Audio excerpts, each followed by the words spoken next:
Welcome to ITV. ముందుగా headlines చూద్దాం. జయ జయ హే తెలంగాణ గీత రచయిత అందశ్రీ ఇక లేరు.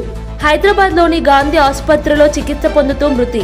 ఆయన రాసిన జయ జయ హే తెలంగాణకు రాష్ట్ర గీతంగా గుర్తింపు. తెలంగాణ ఉద్యమంలో తన పాటలతో కీలక పాత్ర పోషించిన అందశ్రీ. సీఎం చంద్రబాబు అధ్యక్షతన ఏపీ మంత్రివర్గ సమావేశం. మామండూరు అటవీ ప్రాంతం ఎర్రచందనం డిపో సందర్శన వివరాలు పంచుకున్న పవన్ చొరవను ప్రత్యేకంగా ప్రస్తావించిన సీఎం చంద్రబాబు. నేటి కేబినెట్ సమావేశంలో 70 అంశాలపై చర్చ. ఆడబిడ్డ రాజకీయమేంటో చూపిస్తా, బీఆర్ఎస్ తో బంధం తెగిపోయింది అన్న కవిత. తనను అవమానకరంగా బీఆర్ఎస్ నుంచి సస్పెండ్ చేశారని కవిత ఆవేదన. ఆకలిని తట్టుకుంటా కానీ అవమానాన్ని సహించలేనన్న జాగృతి అధ్యక్షురాలు. మంత్రిగా బాధ్యతలు స్వీకరించిన అజారుద్దీన్. మైనార్టీల సంక్షేమం, పబ్లిక్ ఎంటర్ప్రైజెస్ శాఖల బాధ్యతల స్వీకరణ. కుటుంబ సభ్యులతో కలిసి సచివాలయానికి రాక ముస్లిం మత పెద్దల ప్రార్థనల అనంతరం ఛాంబర్లో బాధ్యతల స్వీకారం. ఐటీ ఆటో షేర్ల జోరు. 3 రోజుల నష్టాలకు బ్రేక్. లాభాల బాట పడిన సూచీలు. 319 పాయింట్లు ఎగబాకిన సెన్సెక్స్. అమెరికా పరిణామాలతో సానుకూలత. ఐటీ ఆటో రంగాల షేర్లలో కొనుగోలు మద్దతు.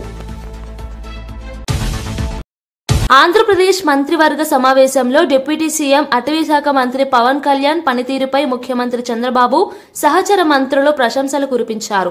పవన్ పనితీరు ఎంతో స్ఫూర్తిదాయకంగా ఉందని అభినందించారు. సోమవారం సీఎం చంద్రబాబు అధ్యక్షతన అమరావతిలో జరిగిన కేబినెట్ భేటీలో ఈ ఆసక్తికర పరిణామం చోటు చేసుకుంది. ఇటీవల మామండూర్ అటవీ ప్రాంతంతో పాటు మంగళంలోని ఎర్రచందనం డిపోను సందర్శించిన వివరాలను పవన్ కళ్యాణ్ నేటి మంత్రివర్గ సమావేశంలో పంచుకున్నారు. వైసీపీ నేత పెద్దిరెడ్డి ఆక్రమణలపై ఆధారాలతో వీడియోలు తీయించానని తెలిపారు. సందర్భంగా ఆయన చొరవను, క్షేత్రస్థాయిలో పనిచేస్తున్న తీరును సీఎం ప్రత్యేకంగా అభినందించారు. పట్టుబడిన ఎర్రచందనం దుంగలతో ఏవైనా పరికరాలు చేద్దామని చంద్రబాబు ప్రతిపాదించారు. చేయడానికి 1000 కోట్ల రుణం ఇవ్వబోతోంది. ఆ రుణానికి సంబంధించిన కంఫర్ట్ లెటర్ ప్రభుత్వం ఇచ్చే ప్రతిపాదనని ఆమోదించడం జరిగిందని చెప్పేసి మనం చేస్తాం. రాష్ట్రంలో కేంద్ర ప్రభుత్వం ప్రవేశపెట్టిన model bill to provide for the maintenance of fire and emergency services for the state 2019కి అనుగుణంగా ఆంధ్రప్రదేశ్ ఫైర్ సర్వీసెస్ చట్టం 1999 కొన్ని సవరణలు చేసేందుకు ఒక ఆర్డినెన్స్ ప్రకటించేందుకు చేసిన ప్రతిపాదన రాష్ట్ర మంత్రి మండలి ఆమోదం తెలిపింది. ఇది ఈజ్ ఆఫ్ డూయింగ్ బిజినెస్లో భాగంగా ఇది చేయడం జరిగిందని చెప్పేసి మనం చేస్తాము. ఎందుకంటే ఈ మోడిఫికేషన్స్ ద్వారా ఏదైనా కొత్త నిర్మాణాలకు కానివ్వండి, కొత్త సంస్థల ఏర్పాటుకు కానివ్వండి, ఏదైతే పర్మిషన్స్ కావాలో అవి త్వరితగతిన లభించడానికి అవకాశం ఉంటుందని చెప్పేసి మనం చేస్తాము. అదేవిధంగా GOMS number 17 home paroles and HRC dated 17/4/2025 నిర్దేశించిన నియమావళి ప్రకారం 1 జూన్ 2025 నాటికి అర్హులైన 3 జీవిత ఖైదీలైన వ్యక్తులకు క్షమాభిక్ష ఇచ్చేందుకు చేసిన ప్రతిపాదనకు రాష్ట్ర మంత్రి మండలి ఆమోదం తెలిపింది. ముగ్గురు పేర్లు ఇవ్వలేదు, 3 చెప్తాను నేను.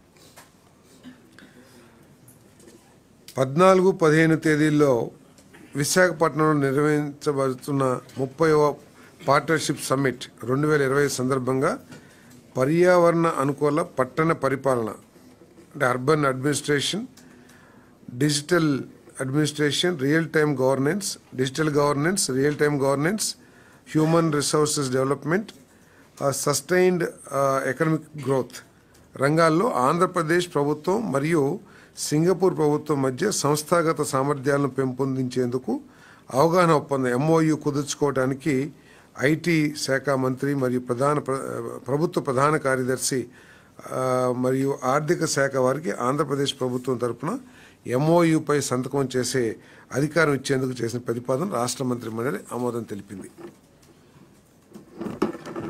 సిఆర్డీఏ ప్రాంతంలోని వివిధ సంస్థలకు భూమి కేటాయింపుల సమీక్షకు సంబంధించి 20th గ్రూప్ ఆఫ్ మినిస్టర్స్ సమావేశంలో చేసిన సిఫార్సులను తెలంగాణ రాష్ట్ర గీతం జయ జయ హే తెలంగాణ రూపశిల్పి, ప్రముఖ కవి, రచయిత అందశ్రీ కన్నుమూశారు. గత రాత్రి హైదరాబాద్ లోని తన నివాసంలో ఆయన తీవ్ర అస్వస్థతకు గురయ్యారు. దీంతో కుటుంబ సభ్యులు ఆయన వెంటనే గాంధీ ఆసుపత్రికి తరలించారు. అక్కడ చికిత్స పొందుతూ ఆయన తుది శ్వాస విడిచినట్లు కుటుంబ సభ్యులు తెలిపారు. అందశ్రీ కలం నుంచి జాలువారిన జయ జయ హే తెలంగాణ గీతాన్ని తెలంగాణ ప్రభుత్వం రాష్ట్ర అధికారిక గీతంగా గుర్తించిన విషయం తెలిసిందే. తన పాటలు, రచనలతో ఆయన తెలంగాణ ప్రత్యేక రాష్ట్ర ఉద్యమంలో కీలక పాత్ర పోషించారు. ఉద్యమ సమయంలో ఆయన గీతాలు ప్రజల్లో స్ఫూర్తిని రగిలించాయి. చెస్ట్ డిస్కంఫర్ట్, కొద్దిగా ఆయాసము ఇలాగా చెప్పారంట. ఇంట్లో తను నెగ్లెక్ట్ చేసినట్టున్నారు. కానీ ఒక 1-2 డేస్ నుంచి మళ్ళీ బీపీ టాబ్లెట్స్ వాడుతున్నారు. నైట్ మామూలుగానే పడుకున్నారంట. మార్నింగ్ లేచి వాళ్ళ వైఫ్ చూడగానే కింద పడిపోయినారంట. రాత్రి ఏం జరిగిందో తెలియదు, కింద పడిపోయినారు. మేబీ తనకి ఏమైనా చెస్ట్ డిస్కంఫర్ట్ వచ్చి హార్ట్ అటాక్ ఏమైనా వచ్చి ఉండొచ్చు. రాగానే 6:20 ప్రాంతంలో చూశారంట వాళ్ళు. గాంధీ హాస్పిటల్కి 7:20కి తీసుకొచ్చారు.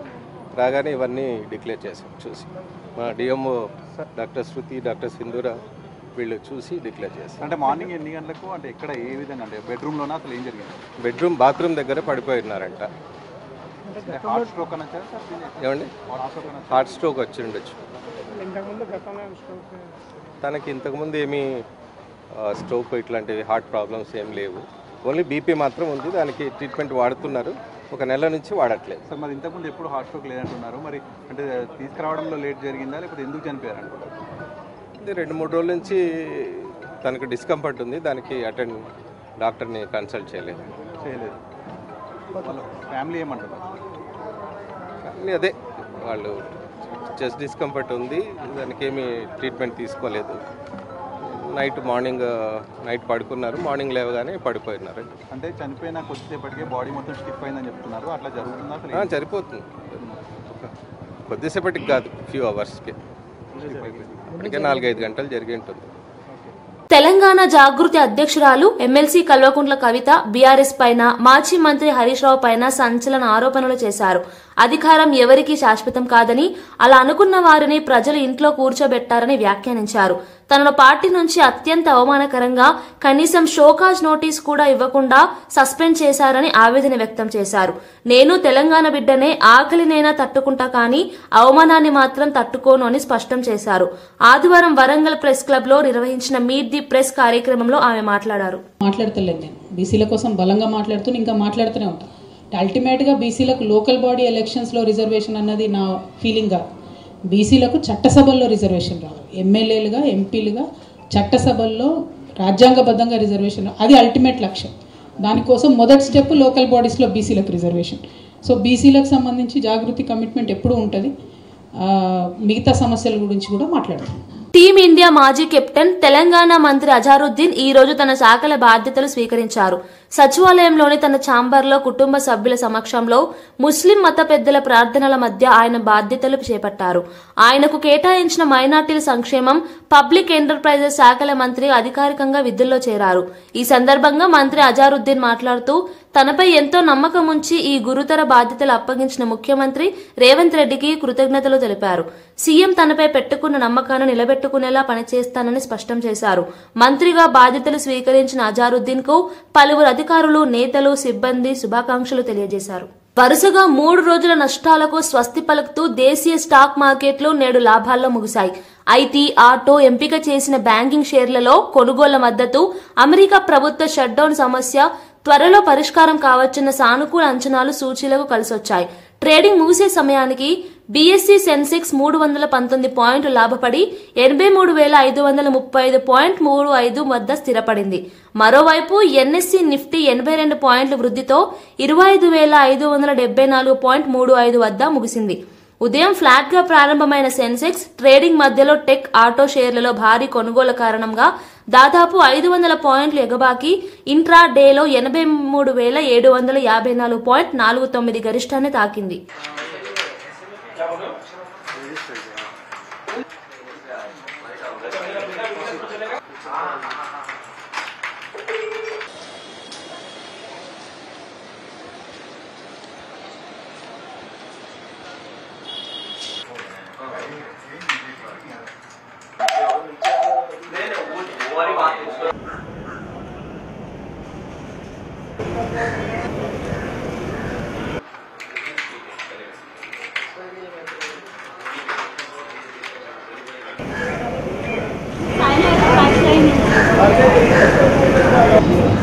కడపలోని ప్రసిద్ధ అమీన్పీర్ పెద్ద దర్గాను సినీ నటుడు కమెడియన్ అలీ ఈ రోజు దర్శించారు.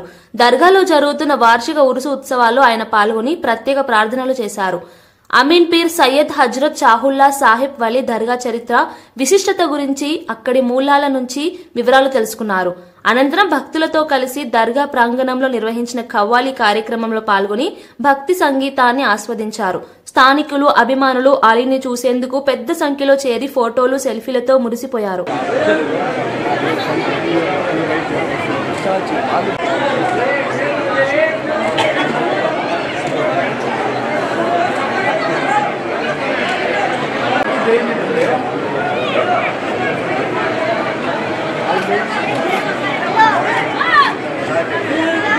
ఈ రోజున కడపలో ప్రతి సంవత్సరం ఈ గంధం ఉత్సవం జరుగుతుంటుంది. కడపలో దర్గా అంటే ప్రసిద్ధి. కుల మతాల అతీతంగా చాలామంది ఈ దర్గాని దర్శించుకుంటుంటారు. చాలామంది నార్త్ నుంచి, సౌత్ నుంచి, అలాగే తమిళనాడు నుంచి, కేరళ నుంచి, అండ్ అలాగే ఇక్కడికి వచ్చిన యాక్టర్స్ అవ్వచ్చు, పొలిటీషియన్స్ అవ్వచ్చు, సెలబ్రిటీస్ అవ్వచ్చు, ఇండస్ట్రియలిస్టులు అవ్వచ్చు.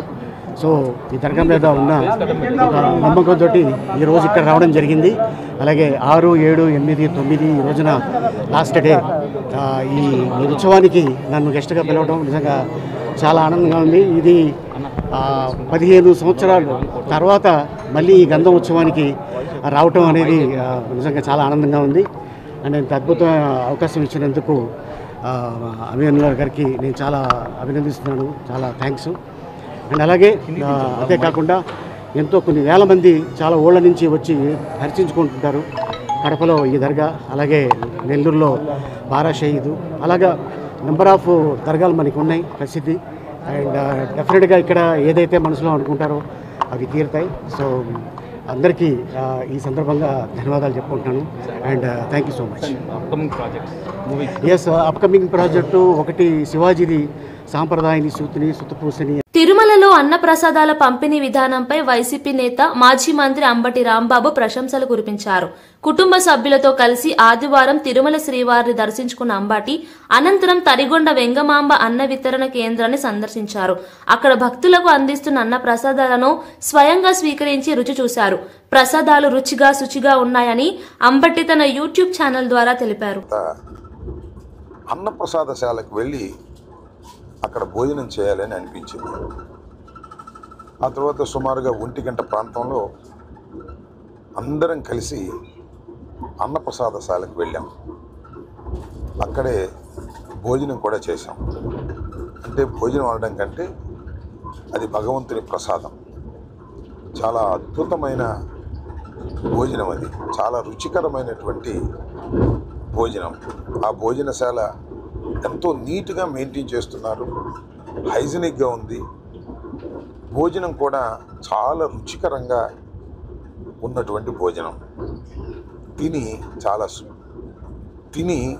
చాలా తృప్తి పడ్డామని ఈ సందర్భంగా చెప్పదలుచుకున్నాను. అది ఎలా మేనేజ్ చేస్తున్నారో నాకు అర్థం కాలేదు. రోజుకి కనీసం 90,000 మందికి అక్కడ భోజన సదుపాయాలు ఏర్పాటు చేస్తారు. సరే, ఇంకా కొన్ని సందర్భాల్లో, ప్రత్యేకమైన సందర్భాల్లో, బ్రహ్మోత్సవాలు ఇంకా రష్గా ఉన్న సందర్భాల్లో 1,30,000 నుంచి 1,40,000 వరకు కూడా భక్తులు భోంచేసేటటువంటి అవకాశం అక్కడ ఉంటుంది. చాలా సందర్భాల్లో అలా భోజనం కూడా చేస్తున్నారు. రుచికరంగా భోజనం పెట్టడమే కాకుండా చాలా శుభ్రమైనటువంటి భోజనాన్ని పెడుతున్నారు. దీనికి దేశవ్యాప్తంగా అనడం కంటే ప్రపంచవ్యాప్తంగా ఉన్నటువంటి వెంకటేశ్వర స్వామి భక్తులు చందాల రూపంలో ట్రస్ట్కి ఇస్తున్నారు. నాకు తెలిసిన సమాచారం ప్రకారం 2,700 కోట్ల రూపాయలు ఇవాళ అక్కడ అక్యుములేట్ అయి ఉంది. దాని వడ్డీతోనే వీళ్ళందరికీ కూడా భోజనాలు పెట్టేటటువంటి పరిస్థితి అక్కడ ఉన్నది అని తెలిసి ఆంధ్రప్రదేశ్ ముఖ్యమంత్రి నారా చంద్రబాబు నాయుడు అధ్యక్షతన సచివాలయంలో రాష్ట్ర మంత్రివర్గ సమావేశం ప్రారంభమైంది. ఈ సమావేశంలో మొత్తం 70 అజెండా అంశాలు చర్చకు రానున్నాయి. సుదీర్ఘంగా కొనసాగనున్న ఈ కేబినెట్లో ముఖ్యంగా రాష్ట్ర అభివృద్ధి, పెట్టుబడులు, ఐటీ, విద్య, ఆరోగ్య రంగాలకు సంబంధించిన కీలక నిర్ణయాలు తీసుకునే అవకాశం ఉంది.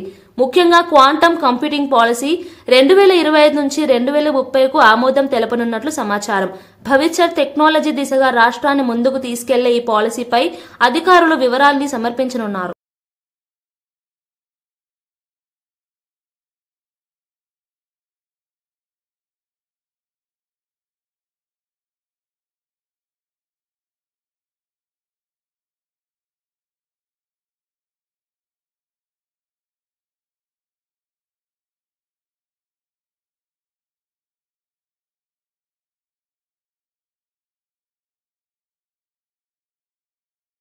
పల్నాడు జిల్లాలో రోడ్డు ప్రమాదం త్రుటిలో తప్పింది. హైదరాబాద్ నుంచి బాపట్ల వైపు వెళ్తున్న ఒక ప్రైవేట్ ట్రావెల్స్ బస్సు రాజుపాలెం మండలంలోని రెడ్డిగూడెం దగ్గర అదుపు తప్పి ప్రక్కకు వరిగింది. రోడ్డు పనుల కోసం ఏర్పాటు చేసిన భారీ పైపులకు తగిలి బస్సు నిలిచిపోయింది. ఆ సమయంలో బస్సులో సుమారు 30 మంది ప్రయాణికులున్నారు. అదృష్టవశాత్తు ఎవరికీ గాయాలు కాకుండా అందరూ సురక్షితంగా బయటపడ్డారు. అత్యవసర ద్వారం ద్వారా ప్రయాణికులు బయటకు వచ్చారు. ఘటన జరిగిన వెంటనే స్థానికులు, పోలీసులు అక్కడికి చేరుకుని సహాయ చర్యలు చేపట్టారు.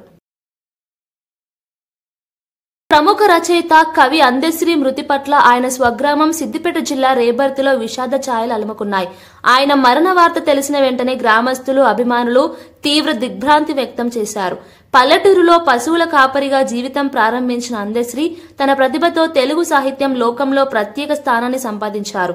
తెలంగాణ భాష, సంస్కృతి, మట్టి మనసుకు ప్రతిబింబంగా ఆయన రచనలు నిలిచిపోయాయని గ్రామస్తులు గుర్తు చేశారు.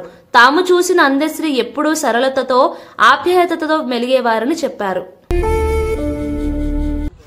అందే కుటుంబం అనేది చాలా పెద్ద కుటుంబం. ఆ కుటుంబంలో నుంచి జన్మించిన వ్యక్తి అందశ్రీ గారు.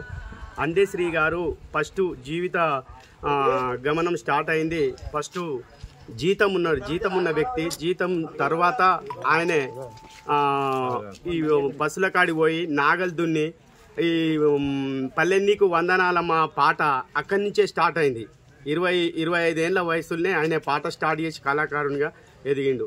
ఆ తర్వాత పూజారి మళ్ళీ ఆయనటనే అక్కడ జీతం ఉన్నాడు. అక్కడి నుంచి మేస్త్రి పనికి హైదరాబాద్ అని పోయిండు. మేస్త్రి పని పోయిన తర్వాత అక్కడి నుంచి చిన్నగా పాటలు రాసుకుంటూ, కవితం రాసుకుంటూ ఈ జీవిత గమ్యం మొదలైపోయింది. ఆయన మరణం మాకు చాలా బాధాకరమైన విషయం.